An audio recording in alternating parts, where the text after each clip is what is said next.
Hello guys, welcome to day 12 of aviation series. ఈ రోజు video ఏంటంటే అబౌట్ విండ్షీల్డ్స్. ఈ విండ్షీల్డ్స్ అనేవి సాధారణంగా చాలా స్ట్రాంగ్ మెటీరియల్తో తయారు చేస్తారు. అండ్ ఎలాగంటే ఇప్పుడు విండ్షీల్డ్ అనేవి ఈ విండ్షీల్డ్ అనేది మొత్తం 3 లేయర్స్ ఉంటాయి. ఒకటి ఏంటంటే ఒకటి అవుటర్ లేయర్ అండ్ ఇంకోటి ఇన్సైడ్ లేయర్. కానీ ఈ రెండింటికి మధ్యలో ఇంకో లేయర్ అనేది ఉంటుంది.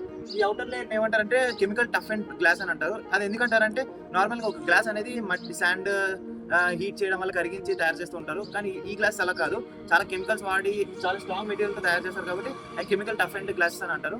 అండ్ ఇన్సైడ్ ఇంకో లేయర్ ఉంటుంది కదా, దాన్ని ఏమంటారంటే ఫ్లెక్సిబుల్ ప్లాస్టిక్ మెటీరియల్ అంటారు.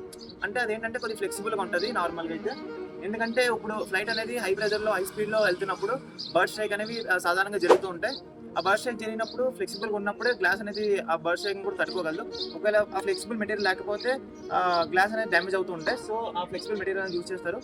అండ్ ఆ ఫ్లెక్సిబుల్ మెటీరియల్కి గ్లాస్కి మధ్యలో ఇంకో లేయర్ ఉంటుంది. అది ఏంటంటే 2 లేయర్స్ని స్టిక్ చేస్తూ ఉంటుంది. దాని పేరు ఏంటంటే పాలివినైల్ బ్యూటైల్ అని అంటారు. ఆ మెటీరియల్ పేరు. అదేంటంటే ఈ రెండింటిని స్టిక్ చేసి కరెక్ట్గా స్టేబుల్గా ఉంచుతుంది గ్లాస్ మొత్తాన్ని. అండ్ ఈ గ్లాస్ కి ఈ హీట్ కెపాసిటీ ఎంత ఉంటుంది అంటే -72 + 70 degrees హీట్ అనేది ఇది ఎక్కువగలదు. ఇప్పుడు లోపల ప్రెజర్ అనేది చాలా హై ఉంటుంది, అవుట్ సైడ్ ప్రెజర్ అనేది లో ఉంటుంది.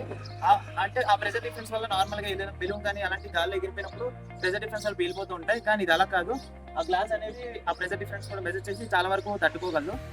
సో అర్థమైంది కదా ఈరోజు వీడియో. అండ్ ఇలాంటి కంటెంట్ కావాలంటే నా ఏవియేషన్ సిరీస్ ఫాలో అవ్వండి, లైక్ చేయండి, కామెంట్ చేయండి, అండ్ మీ ఫ్రెండ్స్ అండ్ ఫ్యామిలీ షేర్ చేయండి. Bye by.